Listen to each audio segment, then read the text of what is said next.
네, 반갑습니다. 지난 시간에 이어서 박상진 의사에 대해서 강의를 할 충남대학교 이성우라고 합니다. 네, 지난 시간에 박상진 의사에 출생하고 광복회라는 단체를 조직하기까지 제가 강의를 한 것 같습니다. 오늘은 이 박상진 의사가 조직한 광복회의 활동을 중심으로 해서 박상진 의사의 삶과 그다음에 순구까지 해서 강의를 마치도록 하겠습니다.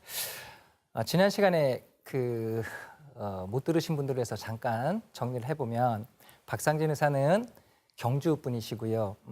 명문가, 지주, 양반 집안에서 태어나십니다. 근데 명문가에서 태어나셨지만 위정척사적 성격을 갖고 있었는데 이분이 스승 왕산 허위 선생을 만나면서 의병적 성향도 소유하시게 되고 계몽운동적 성향도 소유하시게 됩니다. 이런 성향이 1910년대 독립전쟁론을 바탕으로 해서 의병전쟁 계열과 계몽운동 계열이 연합해서 만드는 광복회라는 단체를 만드는데 크게 기여했다. 그러니까 어떻게 보면 왕산 허위 선생이 박상진 의사한테 가장 큰 영향을 미쳤고 척사적 성격과 계몽적 성격을 다 소유할 수 있는 인물로 이렇게 키우셨다. 이렇게 보시면 되겠습니다. 그래서 박상진 의사가 이제 만든 단체가 바로 광복회라는 단체입니다. 아주 중요한 단체인데요. 그런데 제가 이제 설명을 광복회만 갖고 하는데 그 박상진 의사가 광복회만 활동하신 건 아닙니다. 그 국권회복운동기 때도 여러 단체를 활동하셨고 뭐 조선국권회복단이라든지 여러 단체를 활동하셨는데 강의 특성상 제가 다 할 수는 없고 그래서 광복회를 중심으로 해서 하는 거니까 광복회만 했다 이렇게만 기억하시면 안 됩니다. 어쨌든 다시 한번 정리를 해보면 광복회는 1915년에 만들어지고요. 7월 15일 음력입니다. 의병전쟁 계열과 계몽운동 계열이 통합했다라는 게 가장 중요한 핵심이라고 볼 수가 있어요. 그래서 위에 부분들은 의병전쟁 계열이고요. 아래 부분들은 이제 계몽운동 계열의 대표적인 분들인데 대구에서 만들어집니다. 그 주도 인물은 누구다? 박상진 의사였다라고까지 강의를 한 것 같습니다. 자, 요게 이제 그 광복회가 조직된 곳이에요. 대구에 가면 달성공원이라고 있습니다. 지금도 있습니다. 지금도 있는데 요거는 이제 1910년대의 모습이에요.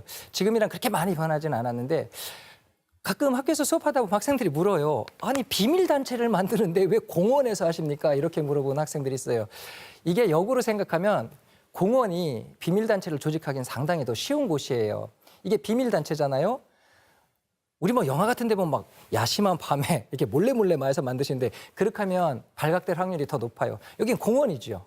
그냥 놀러 오시는 개념인 거예요. 그리고 이 광복회 초기 조직할 때도 상당히 많이 그러니까 이미 사전 조직을 해서 조직화하는 단계에서 이제 최종 뭐라고 해야 될까? 의결하는 그런 성격을 갖고 있어요.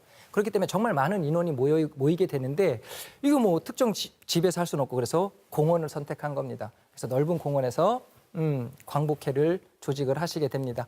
광복회는 뭐 성지와 같은 곳이다. 이렇게 얘기를 할 수 있겠습니다. 네. 대단한 조직입니다. 광복회라는 조직이 얼마나 큰 조직이냐면 일단 본부 조직이 있습니다. 본부. 요거는 본부는 두 개가 역할을 하는데 일단은 경주 박상진 의사가 이제 그 울산 태생이신데 경주로 이사 가셨다고 그랬죠. 경주 이제 박상진 집 박상진 가라고 돼 있고요. 또 하나는 이제 대구 상덕태상회가 광복회 본부 조직을 하고 그다음에 연락기관이라는 걸 설치를 해요. 이건 연락 거점들을 만드는 겁니다. 각 지역마다. 그래서 국내 국에다 다 설치를 하고요. 이 광복회가 또 다른 특징 중에 하나는 뭐냐면 1910년대 독립운동단체 중에서 가장 큰 단체이기도 하지만 전국적 조직이라는 거예요. 전국에 이 당시 8도예요. 8도에 다 지부가 설치가 됩니다. 지부가 설치가 되고 또 만주 길림에다는 길림광복회라고 그래서 국의 별도 본부 조직을 만들어요. 그러니까 국내외에서 가장 많은 인원이 가장 오랫동안 가장 넓은 지역에서 활동했던 단체가 바로 광복회다. 이렇게 보면 되고 그 핵심에 바로 박상진 의사가 있었다고 할 수가 있습니다. 여기 제가 조직표를 다 못 그려서요. 총사령이라고 그래요. 총사령. 이게 왜 총사령이냐? 이게 단체가요. 광복회라고 보면 이렇게 상당히 유연한 단체처럼 보이지 않습니까? 어떻게 보면 뭐 친목단체 이런 개념인데 사실은 독립전쟁을 실현하기 위해서 만든 거기 때문에 단체 이름은 광복회라고 평이하게 져요. 근데 투쟁 강령들은 상당히 투쟁적으로 짓고요. 지휘부터 좀 틀려요. 그래서 회장이라고 하지 않아요. 광복회인데도 불구하고 총사령관이라고 합니다. 총사령관을 박상진 의사가 맡은 거고 지휘장이라고 그래서 의열투쟁을 전개했던 분들인데 요분들은 이제 우재룡 선생, 지난 시간에 제가 말씀드렸던 산남의진에 참여했던 그분이 맡게 되고요. 재무, 사무, 부서들이 있어요. 본부 조직에는. 요 본부 조직이 이제 각 지부를 연락을 하면서 독립전쟁을 준비를 하기 시작을 하는 겁니다. 이게 이제 광복회 투쟁 강령이에요. 상당히 중요한데요. 투쟁 강령이 이렇게 됩니다. 일단 무력 준비. 군자금을 모집을 한다라는 겁니다. 무장 투쟁을 준비를 하는 거예요. 그다음에 무관 양성입니다. 만주에다 사관학교를 설치를 해서 군대를 양성한다라는 거예요. 그다음에 거기서 군인들을 양성을 한다라는 거예요. 저 사관 양성에는 장교급을 만드는 거고 이제 일본하고 실제로 전투를 벌일 군인들을 양성을 한다라는 거예요. 이 군인들은 어떻게 할 것이냐? 일단 한말 의병 전쟁 참여했던 분들, 또 만주나 이쪽으로 이주하신 우리 한인들, 또 해산된 군인 이런 분들을 모아서 군대를 양성한다라는 겁니다. 그런데 군대가 양성됐는데 무기가 있어야 되겠죠? 그래서 무기를 구입합니다. 그래서 중국이나 러시아 쪽에서 무기를 구입한다. 자, 이렇게 되면 전쟁을 할 수 있는 무력을 갖추게 되는 거죠. 그렇게 되면 이제 일본이랑 뭐를 한다? 독립전쟁을 벌인다. 그래서 끝에는요, 무력전이에요. 그래서 이렇게 무력 준비, 무관 양성, 군인 양성, 무기 구입, 독립전쟁. 제가 지난 시간에 말씀드렸던 실력을 키운 다음에 뭐를 하자? 전쟁을 벌이자라는 독립전쟁을 그대로 강령에 넣은 거예요. 그래서 원래 회라는 아주 온건한 단체 이름을 갖고 있지만 실제로 본인들의 투쟁 강령에는 상당히 투쟁적 성격을 갖고 있고 급진적 성격을 갖고 있는 단체다. 이렇게 보시면 되겠습니다. 자, 길림 광복회부터 볼 텐데요. 요거는 1915년 12월에 만들어집니다. 이게 광복회가 1915년 7월에 만들어졌는데 그 해가 가기 전에 길림에다가 만주 본부를 만들어요. 핵심은 뭐냐? 독립전쟁을 하기 위해서는 군대를 양성을 해야 돼요. 근데 군대는 국내에다 양성할 수는 없죠. 지금 일제 식민 지배를 받고 있으니까. 그래서 해외에다가 독립군을 양성할 수 있는 별도의 본부 조직이 필요하다라고 생각을 한 거예요. 독립전쟁을 벌이기 위한 단체니까 국내 말고 국외에다가 제일 먼저 길림 광복회라는 걸 만들어요. 어떻게 만들어지느냐? 총사령 박상진 의사께서 그 우재룡이라는 분을 만주 길림에다 파견을 해요. 그래서 만주 길림 지역에서 활동했던 독립운동가들을 모아서 길림 광복회를 조직을 하는데 국내에 있는 본부는 총사령이라고 총사령관? 이거 박상진 의사가 맡는 거고 부사령관이 있어요. 만주에서 독립군을 양성하기 위해서. 부사령관에는 이진용 선생이라고 황해도에서 의병장 하셨던 분이에요. 근데 이분이 군자금 모집을 하시다가 일본한테 피체가 됐어요. 체포가 됐어요. 운상금강이라고. 노터치라는 말이 나왔던 그 일본 애들이 그 금강에서 금 이렇게 가져갈 때 탈취하시다가 체포가 되세요. 근데 만주 책임자가 비게 되는 거죠. 그래서 그때 누구를 파견한다? 바로 김좌진을 파견을 하는 거예요. 여기서 바로 청산리 전투의 영웅 김좌진이 처음으로 등장을 하기 시작합니다. 김좌진은 원래 1910년대 광복해서 활동했던 분이에요.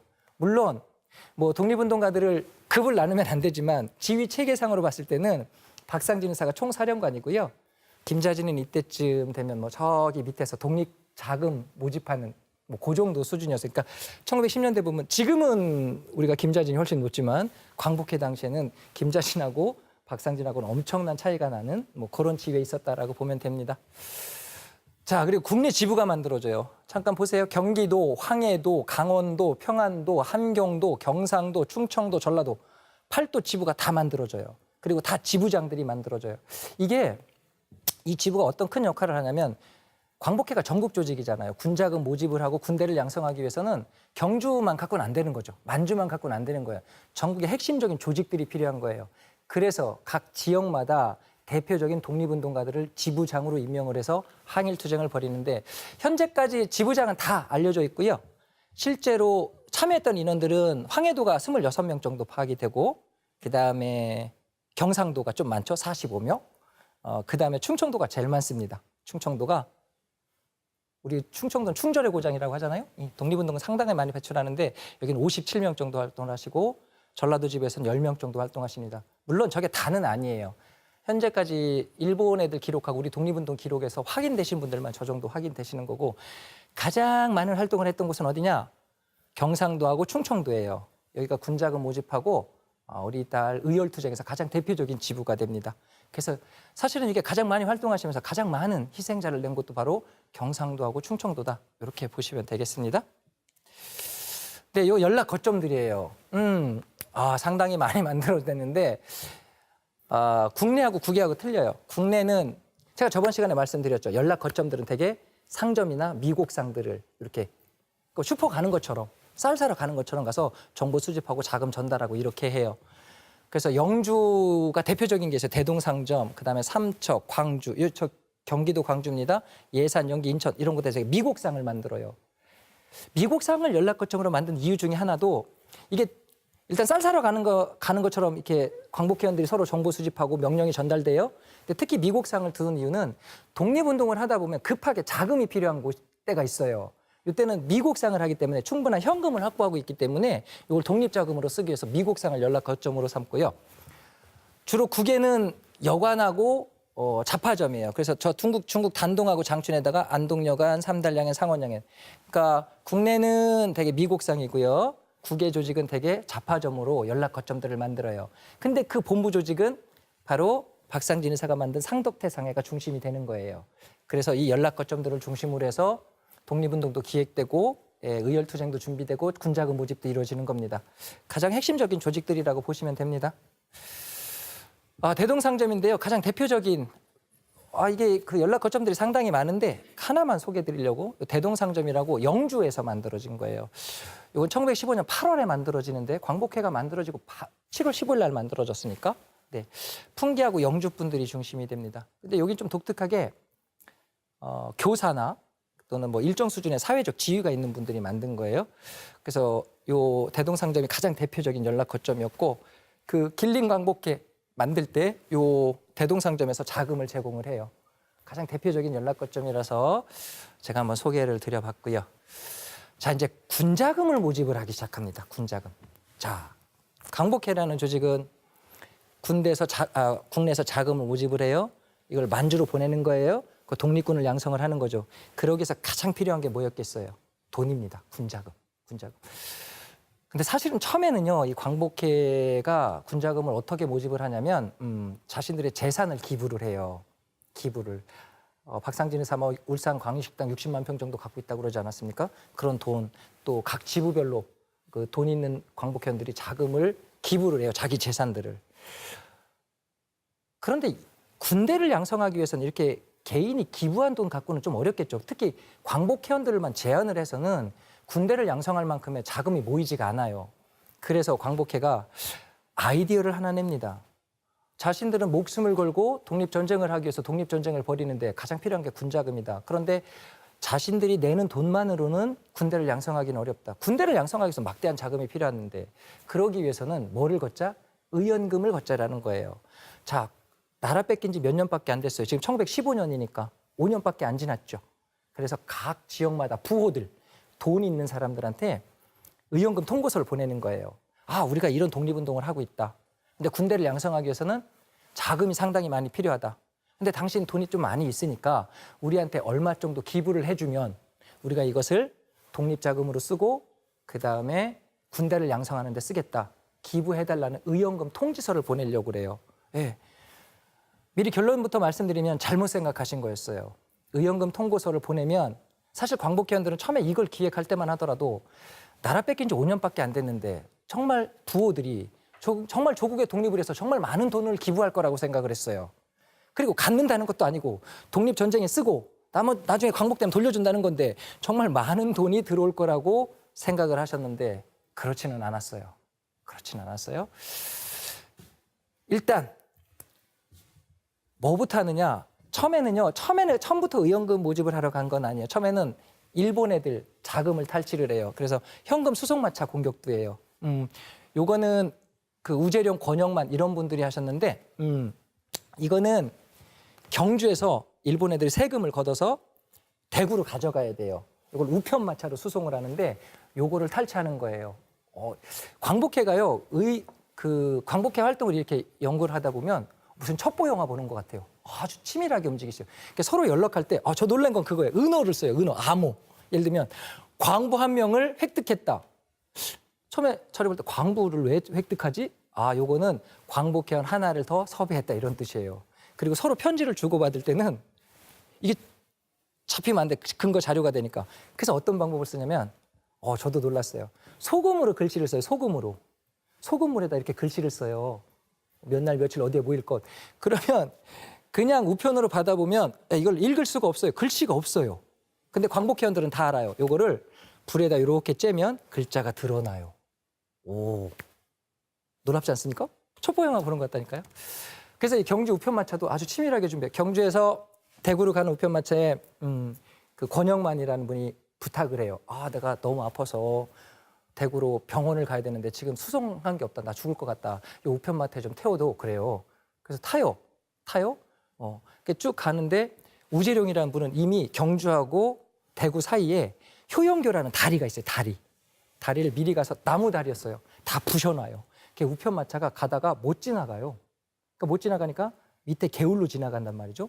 개울로 지나가다 보니까 속도가 줄겠죠. 그때 자금을 탈취해 갖고 가십니다. 네. 상당히 많은 자금을 탈취하세요. 제가 정확하게 거의 7천여 원 정도 되게 큰 돈이에요. 그 당시 금액으로는. 그다음에 금강, 현금 수송마차도 공격해. 아까 말씀드린 것처럼 운산금강에서 황금을 옮길 때. 그다음에 일본인들이 소유하고 있는 광산도 공격을 해요. 영월 중석강이라고 그래서 여긴 최기중 의사가 지부장인데 이분이 주도를 해요. 그래서 현금 수송마차를 공격한다든지 일본인 광산을 공격한다든지 이래서 자금을 탈취를 하는데 이렇게 해도 턱없이 부족해요. 군대를 양성하기 위해서는. 그래서 또 생각해낸 방법이 뭐냐면 위패제조라고 네, 한글로 표기해 주셨네. 위패제조라고 가짜 돈을 만들기 시작해요. 괜찮아요. 독립자금으로 쓸 거니까. 그래서 요거는 김자진이라는 아까 말씀 김자진. 김자진이 주도를 해요. 그래서 어떻게 하는 거냐면 중국 단둥에서 중국 위조 지폐를 만들어요. 가짜 돈. 그래서 실제 돈으로 바꿔요. 그리고 국내로 송금해서 자금으로 쓰는 거예요. 이렇게 위패 제조를 만들어서 자금을 하는데 국내에서는 또 일본 동전도 만들어요. 은화, 가짜 돈. 이렇게 자금을 모집해요. 그래서 김자진이 만주로 가게 되는 이유가 저 가짜 돈 만들다가 들켜요. 들켜서 일본 애들한테 추격을 받기 시작을 하는데 그때 때마침 이게 타이밍이 참 그래요. 때마침 이진용 의병장이 만주 부사령인데 저분이 운산근경 공격하다가 탈취하다가 체포가 되세요. 그러니까 만주 부사령이 빈자리가 된 거예요. 근데 지금 김자진은 추격을 받게 되고 그래서 총사령관인 박상진 의사가 김자진을 만주로 파견하는 거예요. 지금 위조 지폐 사건 때문에 위조 지폐 그러니까 꼭 불법 같다. 가짜 돈을 만들어서 군자금 모집하는 그런 활동을 하시다가 위기가 닥치니까 만주로 파견하는 거예요. 네. 그래서 청산리 전투도 사실은 광복해서 김자진을 파견하면서 시작됐다. 너무 확대했나? 뭐 이런 개념도 있는 거예요. 자, 여기 나오는구나. 이게 효연교라고 그 우편마차 탈취했던 곳인데 지금은 콘크리트인데요. 1915년에는 이때는 나무다리였어요. 이게 어느 정도였냐면 그 당시 대표적인 신문 매일신보라고 매일신보 기사로 나와요. 기사로 워낙 큰 돈이 탈취됐기 때문에. 그리고 다들 아시죠? 김자진이 이 광복해서 활동하다가 만주로 파견되신 대표적인 분인데 요건 뭐냐? 김자진을 만주로 파견해야 되잖아요. 그런데 박상진 의사가 파견을 하게 되면 언제 볼지 모르죠. 독립운동가들의 삶이라는 건 뭐 언제 돌아가실지 모르니까. 그래서 서울에서 자금을 6만 원을 줘요. 6만 원이면 어마어마한 돈인 거예요. 군자금 모집된 거를 김자진한테 주면서 만주로 파견을 하는데 그때 박상진 의사가 김자진한테 쓴 시예요. 시. 옛날 사람들은 이렇게 헤어질 때 시를 써요. 잠깐 읽어볼까요? 박상진 의사가 김자진한테 준 시예요. 가을 깃든 압록강 넘어 그대를 보내매 쾌히 내린 그대 단심에 김자진이 만주 가겠다고 했겠죠. 그걸 말하는 거죠. 쾌히 내린 그대 단심에 우리들 서약 밝게 해주네. 칼집 속에 용천검 빛 북두성에 이르겠네. 이른 시일 내에 공을 세워 개성가를 불러보세. 자, 열심히 독립투쟁을 벌여서 개성가, 독립을 쟁취하자 이런 뜻을 갖고 있어요. 그래서 김자진을 만주로 파견을 하십니다. 뭐 이건 만약인데요. 김자진이 파견되고 얼마 안 있다가 광복회원들이 다 체포가 돼요. 다 체포가 돼서 사형 판결을 받아서 대부분 순국을 하시는데 만약이지만 김자진이 이때 만주로 가지 않았다. 위패제조가 들키지 않았다. 그러면 김자진도 체포됐을 거예요. 체포됐고 김자진이 한 활동으로 봤을 때 상당히 뭐라 그럴까 형량이 컸을 가능성이 있어요. 그러면 청산리 전투도 사실은 김자진이 참여 안 했을 가능성도 있다라는 거죠. 물론 가정입니다. 가정인데 하여튼 때마침 만주 부사령 자리가 비면서 만주로 가게 되죠. 왜 이게 아까 제가 말씀드린 그 의원금 모집 통고서예요. 방법은 이런 거예요. 전국에 지부가 있다고 그랬죠. 지부. 충청도 지부, 전라도 지부, 이 지부들이 있어요. 이 지부원들이 각 지역마다 자산가, 부호들 조사를 합니다. 자산 정도, 의원금 얼마 정도 낼 수 있다, 주소하고 촥촥촥촥 조사를 해요. 그러면 박상진 의사를 중심으로 해서 본부 조직에서 요 명단을 수령을 해요. 그래서 통보문 통지서가 있어요. 광복회 목적을 쭉 써요. 우리가 이런 단체다. 조국의 독립에서 투쟁을 한다. 그래서 의원금 얼마, 그다음에 우리가 며칠 날 가겠다. 그리고 영수증을 첨부를 해요. 영수증은 반쪽에서 보내요. 왜 그러냐면 광복회원들이 찾으러 가야 되잖아요. 의원금을 받으러 가야 되잖아요. 근데 그 의원금을 받으러 오는 사람들이 광복회원인지 뭐 알아야 되니까 나중에 확인되죠. 그러니까 통보문하고 광복회원들이 갖고 간 영수증이 대조라면 딱 맞아야 돼요. 첩보 영화 같으니까요. 네. 그래서 통보문을 발송을 해요. 그리고 광복회원들이 가서 의원금을 수령하는 거예요. 방법은 그거예요. 조사하고 통보문 보내고 의원금 수령하는 거예요. 통보문은 국내에서 안 보내요. 국내에서 보내면 다 들키기 때문에 저 만주에서 보내, 만주에서 전국으로 쫙 보냅니다. 그래서 포고문은요 2가지 종류가 있어요. 통보문은 2가지인데 포고문이라고 그래서 요거는 돈 많은 사람들, 탈자산가들 이 사람들한테는 포고문을 보내요. 요건 이제 경상도하고 충청도가 중심이 됩니다. 그다음에 경고문, 고시문 이런 것도 있는데 요거는 소자산가. 그러니까 그러니까 재산 정도가 조사됐겠죠. 그러니까 그 재산 정도에 비례해서 돈 많은 사람들한테는 포고문을 보내는 거고 소자산가들한테는 경고문, 고시문 이런 걸 보내는 거예요. 되게 체계적으로 해요. 그렇다고 해서 의원금을 막 터무니없이 많이 요구한 건 아니에요. 아주 소액이에요. 아주 소액이니까 이걸 도와달라는 뜻을 갖고 있으니까 의원금 통보서를 보내요. 전국에 다 보냅니다. 다 보냅니다. 그런데 아까 제가 말씀드린 것처럼 뭐라고 될까? 의원금을 수령한 사람들이 광복회원들은 정말 자발적으로 의원금을 낼 줄 알았어요. 근데 정말 황당한 일이 벌어지기 시작했어요. 전국에 의원금 통보서를 받은 부호들이 이것을 다 헌병대에 신고했어요. 어느 정도 신고를 했느냐? 거의 90%가 신고를 했어요. 예를 들면 160통을 보냈는데 147통이 회수가 돼요. 광복회원들이 너무 황당한 거예요. 정리를 해볼게요. 1915년이에요. 16년이에요. 나라 뺏긴 지 5년밖에 안 됐어요. 그렇기 때문에 이렇게 조국의 독립을 위해서 희생하는 사람들이 있다라는 것만 안다고 하더라도 그리고 단체 이름이 뭐야? 광복회잖아요. 그럼 조국의 광복을 위해서 이렇게 투쟁하는데 의원금 이거 다 낼 줄 알았어요. 그런데 거의 90%가 다 신고한 거예요. 그 통보문에 날짜가 적혀 있다고. 그 몇 날 며칠 달 가겠다라는 거예요. 그 의원금 맞췄는데 헌병대 거의 90%가 회수가 돼요. 얘들 이때 오니까 잡아달라는 거지. 나라 뺏긴 지 5년밖에 안 됐는데 정말 황당한 일이 벌어졌어요.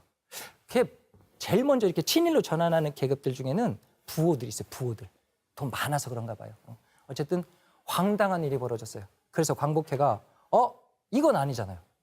이건 아니죠. 당신들은 목숨을 걸고 투쟁을 하는데 그 의원금 조금 납부해달라는 것을 이거를 헌병대에 다 신고했다라는 것을 증거물로 다 들어와요. 재판할 때. 이미 일본 경찰은 다 확보를 하고 있어요. 1915년인데 너무 황당한 거예요. 그래서 광복회가 잠깐 군자금 모집 일단 중단. 이거는 군대를 양성을 해서 독립을 쟁취하는 것보다 더 급한 일이 있다. 그건 바로 뭐다? 민족 정기를 회복한다라는 거예요. 그래서 뭐를 하기 시작하냐? 친일파 처단을 하기 시작을 합니다.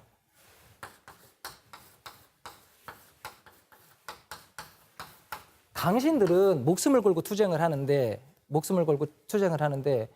그 의원금 이걸 다 신고했다라는 건 반민족 행위. 아니 갖고만 있어도 의원금을 안 내도 좋으니까 갖고만 있어도 되는데 이걸 신고를 했다라는 것은 잡아달라는 의미를 갖고 있잖아요. 반민족 행위가 되는 거죠. 그래서 의원금 모집보다 더 중요한 것은 반민족 행위라는 친일파들을 처단을 해서 민족 정기를 회복해야 된다라고 생각을 합니다. 그래서 뭐를 하기 시작한다? 의열투쟁을 하기 시작해요. 의열투쟁. 그래서 각 지구별로 가장 그저께 대표적인 친일파 랭킹 조사를 합니다. 가장 친일적인 인물들 조사를 하라는 거예요. 그래서 1등을 누가 하냐면 장승원이라는 사람이에요. 장승원. 장승원. 그래서 전라도 지부에는 서두현이라는 사람을 처단을 하고 경상도에선 장승원, 충청도에선 박용화. 요 이제 각 지부별로 친일파 처단을 하게 돼요. 장승원을 처단을 하는데 갑니다. 우리 광복회원들이 장승원은 6번 처단하러 가요. 6번 처단하러 가는데 다 실패해요. 다 실패해요. 그리고 마지막에 성공하는 거예요. 1917년 11월입니다. 최기중, 강승필, 임세규, 유창순 4분이 가십니다. 4분이 가시는데 책임들이 다 틀려요. 가셨는데 장승원을 찾아가죠. 근데 군자금 내겠다 막 이래요. 그런데 광복회원들이 얘기를 하죠. 이거는 군자금 모집 차원이 아니라 민족 정기를 회복하기 위해서 반민족 행위자를 처단하는 거다라고 하고 처단을 합니다. 여기서 문제가 생겨요. 여기서 문제가 생겨요. 우리는 의열투쟁이라고 하죠. 지금 제가 광복회가 의열투쟁이죠. 그런데 혹자들은 이 의열투쟁을 테러라고 말하는 사람도 있어요. 우리 이런 거죠. 우리 안중근, 윤봉길을 우리는 의열투쟁가라고 해요. 그런데 일본 애들은 테러리스트라고 그러죠. 테러리즘이라고 그러죠.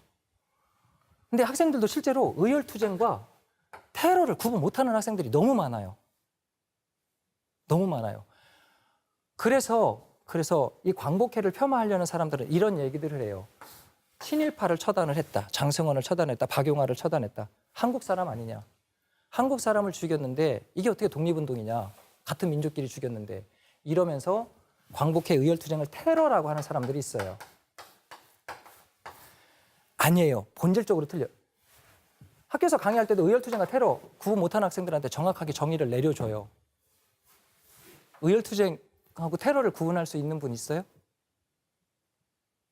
아니 잠깐만요. 우리 의열투쟁, 의사와 열사 이런 말 들어봤죠? 윤봉길 의사죠. 안중근 의사. 근데 유관순 의사라고 안 하죠. 열사. 아니 같은 독립운동인데 어떤 분은 의사라고 그러고 어떤 분은 열사. 이거부터 구분해 봅시다. 자, 어떤 분은 의사라고 그러고 어떤 분은 열사라고 그래요. 유관순 의사라고 안 해요. 이준 열사라고 그러죠. 안중근 열사라고 안 해요. 안중근 의사라고 그러지. 의사와 열사의 차이점은 뭐예요, 이거는? 이거 의외로 구분 쉬운데 학생들도 그러고 일반인들도 구분 못 해요. 학교에서 수업할 때 물어보면 이렇게 돼요. 구분해봐라. 그러면 학생들이 그래요. 의사는 목적을 잃은 사람. 열사는 실패한 사람. 뭐 이렇게 얘기를 해요. 집에서 제 집사람한테도 물어봤어요. 의사와 열사 구분해보라 그랬더니 저희 와이프는 생문학 전공인데 그걸 모르네요. 의사와 열사를. 신랑이 역사 전공자인데 구분해버렸더니 똑같은 얘기를 해요. 의사는 성공한 사람, 열사는 실패한 사람. 큰일 나요. 독립운동은 성공했다, 실패했다로 판단하면 안 돼요. 큰일 나요. 그러면 성공한 사람은 훌륭한 독립운동가고 실패한 사람은 더 낮은 독립운동가, 이런 개념은 성립하잖아요. 독립운동은 시도 자체만으로도 높게 평가를 받는 거예요. 이해되셨습니까? 그래서 이거 성공한 사람, 실패한 사람 이렇게 구분하면 안 돼요? 그럼 뭘까요? 의사하고 열사는? 의사는요, 되게 간단해요. 무기를 가지고 투쟁을 한 독립운동가는 의사라고 하는 거예요. 비무장적 투쟁을 하신 분들은 열사. 윤봉길 폭탄이죠, 폭탄. 폭탄을 던졌으니까 무기니까 의사예요. 안중근 권총이죠, 권총. 그러니까 의사죠. 유관순은 열사죠. 비무장적 한 걸 했으니까. 그래서 의사와 열사는 무장적 투쟁이냐 비무장적 투쟁이냐 이렇게 구분하는 거지 성패로 구분하진 않아요. 알겠습니까? 네. 잠깐 샜었는데. 그래서 의열투쟁과 테러리즘 근본적으로 구분을 해야 되는데 이걸 구분을 못해요. 광복회죠. 의열투쟁도 테러라고 하는 사람들 많아요. 한국 사람을 죽였다. 그렇지는 않습니다. 의열투쟁과 테러는요. 근본적인 차이가 있어요. 우리 9.11 테러. 그러죠? 그다음에 저 아랍 애들, IS 애들 테러하죠. 그 테러와 우리 의열투쟁은 근본적인 차이가 있는데 이런 거예요. 우리의 의열투쟁은 사람을 죽이는 데 목적이 있는 게 아니에요. 사람을 죽이게 목적이 있는 것이 아니라 우리가 독립을 원한다는 수단으로서의 의열투쟁, 방법론이지 목적이 아닌 거예요. 예를 들면 우리가 사람을 죽이는 데 목적이 있었다 그러면 굳이 윤봉길 의사가 그 단상에다 폭탄 던질 필요 없죠. 여기다 저기다 막 폭탄 터뜨리면 더 많은 일본인이 죽을 텐데. 우린 사람을 죽이기 위해서 의열투쟁을 하는 것이 아니고 우리가 독립을 원한다라는 방법론으로서 목적이 아니라 수단인 거죠. 그리고 우리는요, 불특정 다수에 행하지 않아요. 9.11 테러 봤죠? 9.11 테러 때 대부분 민간인들 죽었죠. 그렇죠? 거기서 미국 사람만 죽었어요? 전 세계인이 다 죽었어요. 우리는 민간인을 대상으로 하지 않아요. 우리 독립운동가들이 백화점 폭파시켰다, 뭐 빌딩 폭파시켰다 이런 말 들어봤어요? 민간인을 대상으로 하지 않고 불특정 다수에 대해서 행하지도 않아요. 우리는 정해져 있어요. 5파괴 7가살이라고 해서 파괴될 대상 5가지, 죽여야 될 대상 7가지로 정해져 있어요. 조선 총독, 대만 총독, 일제 군경, 그 7명 대상의 7가살에 친일파가 들어가 있어요. 왜 그러냐면 친일파들은 일제 군경보다도 더 나쁜 사람이라고 판단을 한 거예요. 일제는 우리를 식민 지배하고 있지만 친일파들은 우리 식민 지배를 방해하는 반민족 행위자들이기 때문에 친일파도 우리 의열투쟁의 대상에 들어가 있어요. 김원봉이 만든 의열단이라는 단체가 있습니다. 그 의열단에서도 친일파는 투쟁 대상으로 돼 있어요. 얘들은 일본 애들보다 더 나쁜 반민족 행위자라는 거예요. 예를 들면 안중근이 1909년 10월 26일 날 저 일본에 건너가서 일본인 농부 하나 죽였어. 이건 테러지. 근데 누구를 죽였어요? 이토 히로부미를 죽였죠. 전세인이 주목했겠지. 했겠죠? 아니 뭐 이토 히로부미 뭐 안중근한테 총 맞으네 뭐 이렇게만 생각하면 안 돼요. 세계적인 정치인이에요. 일본 애들 입장에서 봤을 때는 일본의 위대한 수상 3명을 말할 때 이토 히로부미 들어가요. 그러면 이런 정치인 죽어 전 세계인이 주목하기로 누가 죽였느냐? 조선이 청년에 죽였다. 왜 죽였느냐? 일제가 조선을 침략하고 있기 때문에 죽였다. 이런 거예요. 우리가 독립을 원한다는 수단으로서 의열투쟁을 선택을 하는 거지 사람을 죽이는 데 목적이 있지 않고 우리는 불특정 다수에 행하지도 않아요. 민간인을 대상으로 하지도 않고 테러는 대의 명분도 없죠. 우리는 반제국주의 타도라는 대의 명분이 있는데 여기는 공포감만 주죠. 제가 학교에서 옛날에 9.11 테러 났을 때 학생들한테 시험 문제를 이렇게 내본 적이 있어요. 오사마 빈 라덴과 윤봉길의 차이점을 서술하시오. 그랬더니 학생들이 수염이 나고 안 나고 뭐 아랍 사람, 한국 사람 뭐 이렇게 그런 게 아니라 의열투쟁과 테러리즘을 구분하라는 뜻이에요. 근데 학생들이 어쨌든 사람이 죽은 거기 때문에 이거 테러다 이렇게 얘기하는 학생들이 있어요. 근본적인 차이점이 있고요. 가장 큰 거 대의 명분과 누가 했는지를 반드시 밝혀요. 우리 의열투쟁은. 왜? 정당성이 있기 때문에 그런 거예요. 우리 테러 소식 많이 접하죠. 근데 누가 했는지 잘 모르죠. 9.11 테러 누가 했다고 하지 실제로 자기들이 했다고 하는 사람들 없잖아요. 우리 의열투쟁은 정확하게 백범 김구 선생님도 상해 의거 이후에 윤봉길 의거 본인이 시켰다라고 로이터 통신에다 성명서 발표해요. 왜? 우리는 이런 이유 때문에 했다라고 알리기 위한 수단이죠. 광복회도 똑같아요. 장승원을 처단을 했어요. 장승원을 처단을 하는데 장승원뿐만이 아니에요. 전라도, 경상도, 충청도 집에서 친일파들 처단을 할 때 반드시 그 앞에 사형 선고문이라는 걸 붙여요. 재판을 할 수가 없지. 지금 일제 식민지 시대니까 재판을 할 수는 없죠. 근데 친일파들은 반민족 행위자죠. 그렇죠? 그래서 그 앞에서 사형 선고문을 읽어줘요. 넌 이런 이유 때문에 사형에 처한다. 사형 선고문을 발표를 해요. 장승원한테 쓴 사형 선고문이에요. 조국 광복을 하자는 것은 하늘과 사람의 같은 뜻이니 큰 죄를 성토하여. 여기서 큰 죄라는 건 뭐겠습니까? 반민족 행위라는 거죠. 큰 죄를 성토하여 우리 동포를 경계하노라. 사형 선고문을 붙입니다. 대의 명분을 알려준 거예요. 자기들이 왜 이 의열투쟁을 해야 되는지를. 그래서 예를 들면 장승원 같은 경우에는 대청말에다 붙여요. 사형 선고문을. 그래서 근데 또 혹시 못 볼까 봐 대문 앞에도 하나 붙여요. 사형 선고문을. 이것도 못 볼까 봐 마을 어귀에다도 하나 붙여요. 이거는 개인적인 감정에 의해서 사람을 죽인 것이 아니라 대의 명분을 친일파를 민족 정기를 회복하기 위해서 처단했다라는 걸 밝힌 거예요. 우리 의열투쟁은 바로 이런 의미가 있어요. 그래서 광복회가 전라도, 경상도, 충청도 집에서 의열투쟁을 할 때 반드시 사형 선고문을 붙입니다. 이게 얼마나 큰 효과를 발휘했느냐. 아까 제가 말한 의열단?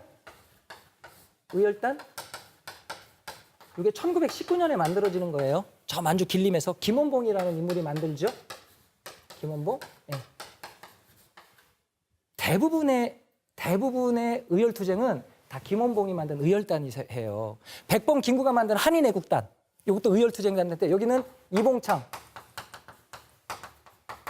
윤봉길.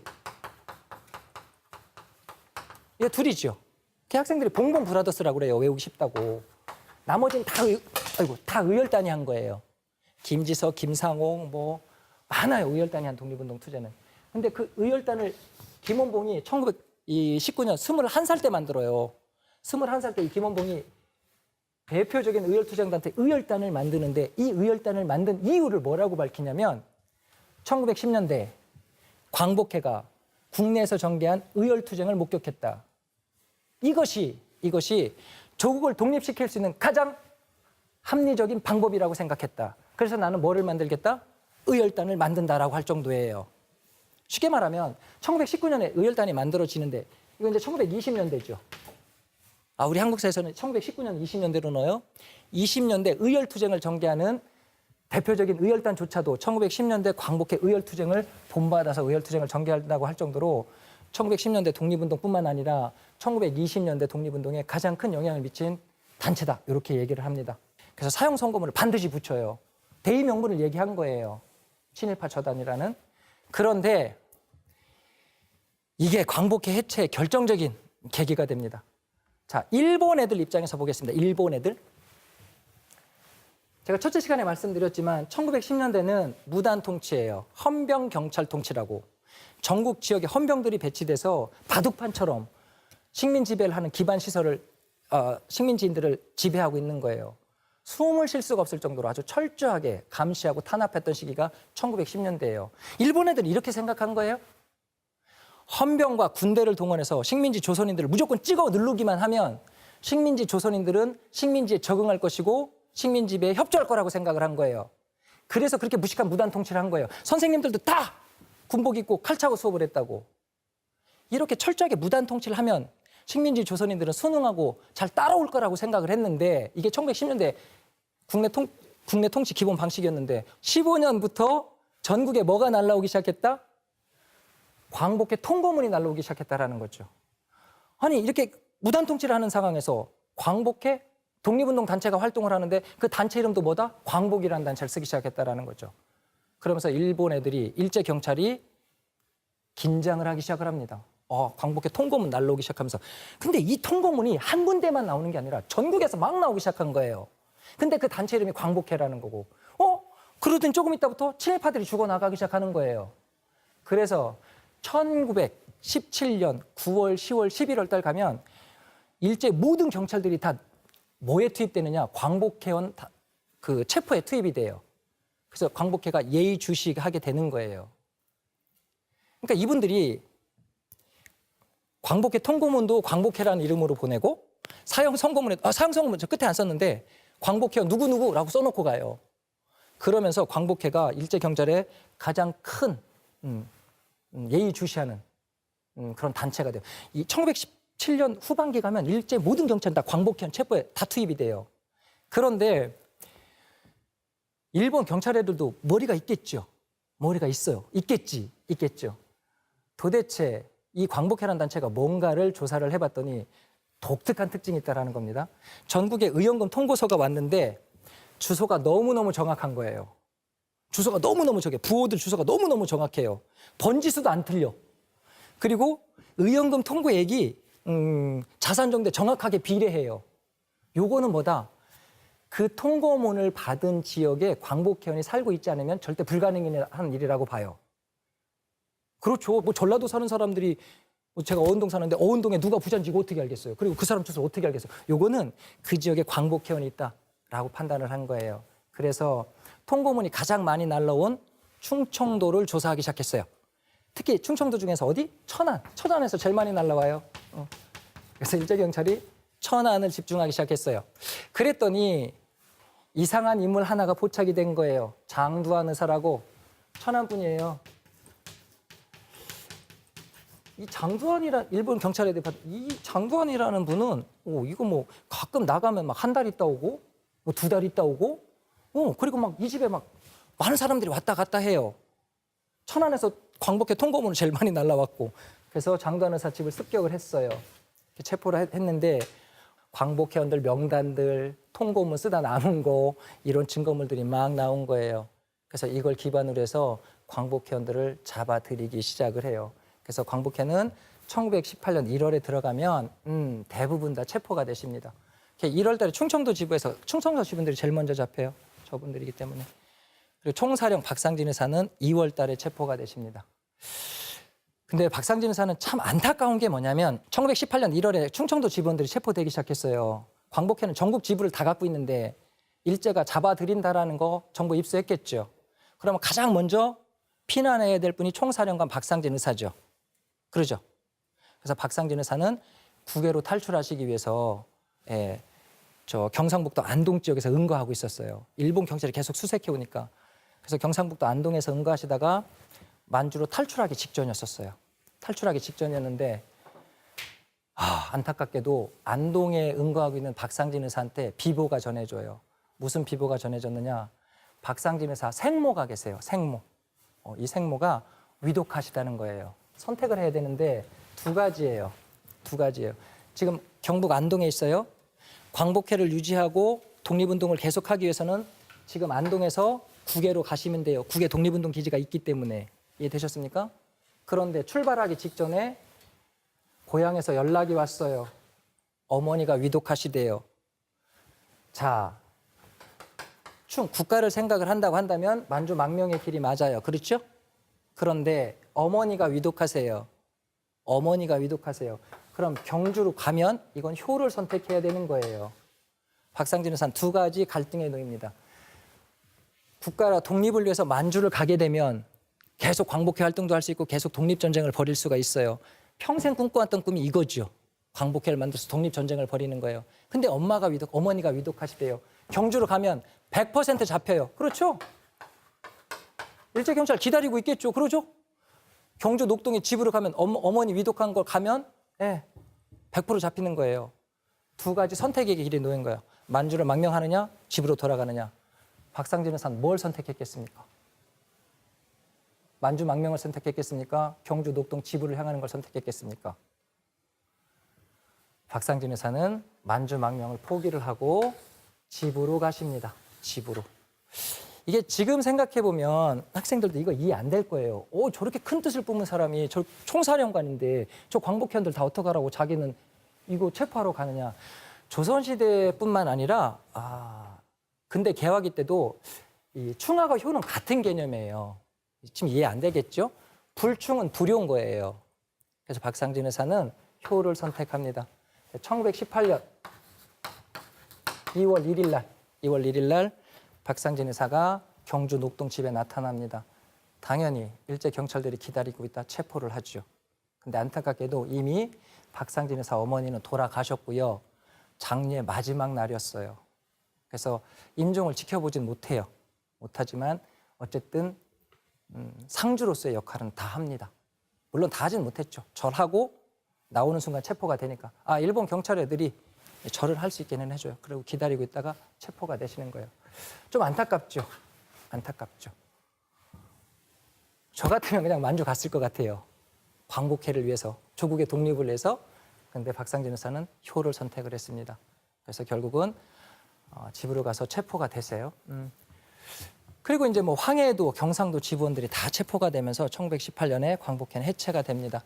요거는 일본 애들 판결문인데 박상진 의사 판결문이에요. 여기 한자로 박상진 이렇게 써 있죠. 박상진, 최기중, 뒤에 넘어가면 김한종 이런 분들 광복회 주도 인물들이 다 체포가 되십니다.